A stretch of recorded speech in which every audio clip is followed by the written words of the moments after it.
नमस्कार, गोरखपुर लाइव देख रहे हैं आप। आपके साथ मैं हूं नीतीश गुप्ता।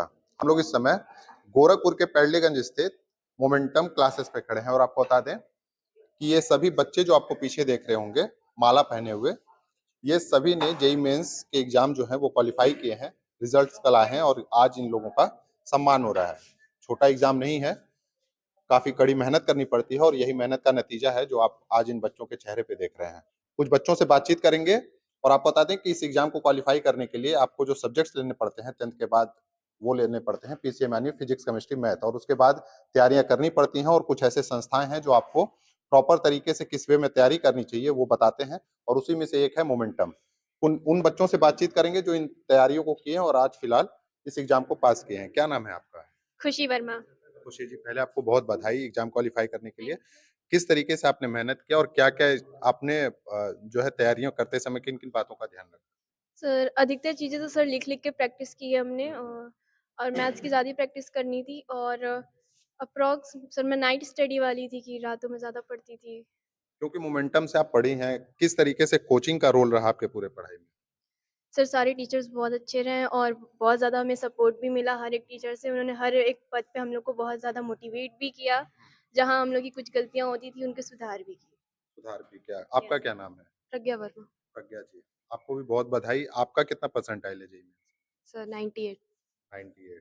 ठीक है। अब आगे और भी अभी पेपर होने हैं। फिलहाल आपने किस तरीके से तैयारियाँ की? जो यहाँ के टीचर्स थे वो आपको किस तरीके से गाइडेंस सर टीचर हर टाइप का गाइडेंस देते थे हुँ, कि कैसे मतलब आपको नोट्स रिवाइज करने हैं, कैसे क्वेश्चन करने हैं हुँ, और कैसे टेस्ट को एनालाइज करना है, तो बस उसको फॉलो किया है। हुँ। आपको बता दें कि लगभग 60 से ज़्यादा बच्चों ने इस एग्ज़ाम को, यहाँ के जो बच्चे हैं वहाँ पे क्वालीफाई किए हैं मोमेंटम के। और भी कुछ बच्चों से बातचीत करेंगे। आपका क्या नाम है? जी, सौहार्द प्रताप सिंह। सौहार्द। जी। सौहार्द जी, क्या कहना चाहेंगे? कैसी तैयारियाँ रहीं? और पहले तो आपको इसके लिए बधाई, एग्ज़ाम क्वालीफाई आपने की। कैसी तैयारियाँ रही थैंक यू आपकी? Very coaching much. का क्या रोल रहा? कोचिंग का ही पूरा रोल था एक तरीके से, मेहनत तो कर ही रहा था, लेकिन मैं बीच में बहुत बार डिस्ट्रैक्ट हुआ। तो यहाँ के टीचर्स ने मुझे गाइड किया, पूरे लास्ट तक बने रहे साथ में। उन्होंने पूरे तरीके से सहयोग किया और जो भगवान ने चाहा और टीचर्स का आशीर्वाद था, तो हो गया आगे। अब कितने परसेंटाइल आपके? मेरा 94.77 परसेंटाइल है। 94%। अभी आपने बताया डिस्ट्रैक्ट हो गए थे। डिस्ट्रैक्ट पढ़ाई को लेके हुए थे कि वो जो सिलेबस वगैरह था उसको देख के हो गए नहीं, थे नहीं, क्या? बीच में थोड़ा क्रिकेट से ज़्यादा लगाव था, तो उसको लेके मैं डिस्ट्रैक्ट हो गया था। लेकिन फिर टीचर्स ने मुझे गाइड किया कि अभी भी समय है, कर सकते हो। जनवरी अटेम्प्ट को अच्छे से दो, उसके बाद अप्रैल पे फ़ोकस करना और एडवांस के लिए तैयारी करो। तो वो चीज़ कहीं न कहीं थोड़ा रिज़ल्ट आ गया। आपका क्या नाम है? सर उत्कर्ष सिंह। उत्कर्ष सिंह। यस आपका सर। कितना परसेंटाइल है? 96 परसेंटाइल। 96%। कैसी तैयारियाँ रहीं और जो भी बच्चे तैयारी कर रहे हों, जो अभी 12th में पढ़ाई कर रहे हों, आगे तैयारी करेंगे, उनके लिए क्या आप सर बेसिकली टीचर्स ही हेल्प करते हैं, तो हुँ, कोचिंग भी हेल्प करता है। हुँ, सर तो जो टीचर्स कहें उनको फॉलो करना चाहिए हुँ। और उससे अच्छा मतलब यहाँ के टीचर्स भी हेल्प किए, उसमें अच्छा आया है मार्क्स। क्योंकि अब पेपर ऑफलाइन नहीं हो रहे हैं, ऑनलाइन हो रहे हैं। अब सीबीटी बेस्ड पेपर हो रहे हैं। किस तरीके से तैयारियाँ की? क्या कोचिंग की तरफ से सीबीटी बेस्ड मॉक टेस्ट वगैरह लगातार कराया जा रहा है? हर वीक में एक सीबीटी होता है सर, हुँ, और उसी की वजह से थोड़ी तैयारी अच्छी हो जाती है और नोट्स भी प्रॉपर हो जाते हैं और टीचर से हेल्प भी हो जाती है बहुत। टीचर से हेल्प हो जाती है। तो ये सभी बच्चों को आप देखिए कि किस तरीके से ये बता रहे हैं कि कोचिंग का अहम रोल रहा इनके रिजल्ट्स में। आप संजीव सर हैं, इनसे बातचीत करेंगे क्योंकि इनका एक जो तरीका है पढ़ाने का, वो किसी से छिपा नहीं है और यही कारण है कि बच्चों से बहुत बेहतर कम्युनिकेशन है और बच्चे भी यही बता रहे थे कि जब उनका कहीं डिस्ट्रैक्शन होता है, दिमाग नहीं काम करता है, तो ये बहुत बेहतर रोल प्ले करते हैं उस समय। सर पहले तो आपको बधाई, आपके कोचिंग के बच्चों ने इतना अच्छा रिज़ल्ट दिया। आगे और भी अभी पेपर होने हैं। क्या कहना चाहेंगे? किस तरीके से कोचिंग जो है लगातार बच्चों के साथ काम की कि ऐसे रिज़ल्ट्स? अभी तो ये पहला एग्ज़ाम था, बच्चों ने अच्छा किया है, अच्छे रिज़ल्ट्स बनाए हैं। अभी अप्रैल अटेम्प्ट इनको दोबारा देना है, फिर से जेईई मेन उसमें अच्छा करना है और उसके बाद जेईई एडवांस के लिए जो सबसे इम्पोर्टेंट लड़ाई है, उसके लिए तैयारी करनी है और हम साथ हैं बच्चों के। बच्चे मेहनत करेंगे, फैकल्टीज़ मेहनत करेंगे और हम सब मिल कर के अच्छा रिज़ल्ट निकालेंगे। क्योंकि संजीव सर आसान नहीं है ये एग्ज़ाम, क्योंकि आप भी उसी बैकग्राउंड से आते हैं, आप भी वैसे ही बड़ी संस्थाओं से पढ़ के आए हैं। शुरुआत से ही आप चीज़ों को देख रहे हैं। बच्चों का जो अभी पढ़ाई का तरीका है वो बदल गया। आप लोगों ने जब पेपर दिया था वो ऑफलाइन पेपर होते थे, अब ऑनलाइन हो रहे हैं। कितना बदलाव देखते हैं और बच्चों को किस तरीके से तैयार करना पड़ता है इसके लिए? हम लोगों ने जब आईआईटी क्वालीफाई किया था, मैंने 98 में क्वालीफाई किया, उसमें सब्जेक्टिव पेपर होता था, अभी ऑब्जेक्टिव हो गया, ऑफलाइन पेपर होता था, अभी ऑनलाइन हो गया।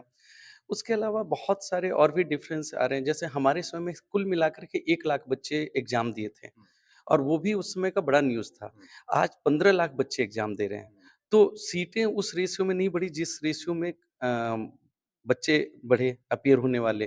तो ओवरऑल सिलेक्शन परसेंटेज काफ़ी डाउन हो रहा है और इसमें बच्चों को मोटिवेटेड रहना बहुत इम्पोर्टेंट है और अपने आप पर विश्वास करना कि हम कर सकते हैं और ये कॉन्फिडेंस बच्चों को दिलाना, ये हमारी ज़िम्मेदारी है। क्योंकि सालों से आप पढ़ा रहे हैं, आप बच्चों के एक-एक नब्ज़ को पहचानते हैं कि कहाँ बच्चा कमज़ोर पड़ रहा है, क्या चीज़ें तैयार करानी चाहिए।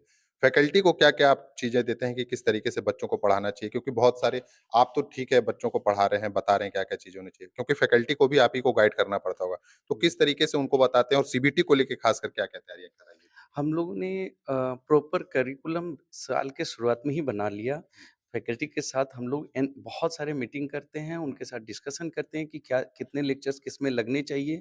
यूनिफ़ॉर्मली सिलेबस ख़त्म हो, ये बहुत इम्पोर्टेंट है। ऐसा ना हो कि पहला चैप्टर स्लो पढ़ाएँ और अंतिम वाले चैप्टर जल्दी से ख़त्म कर दें, वो भी एक प्रॉब्लम हो सकता है।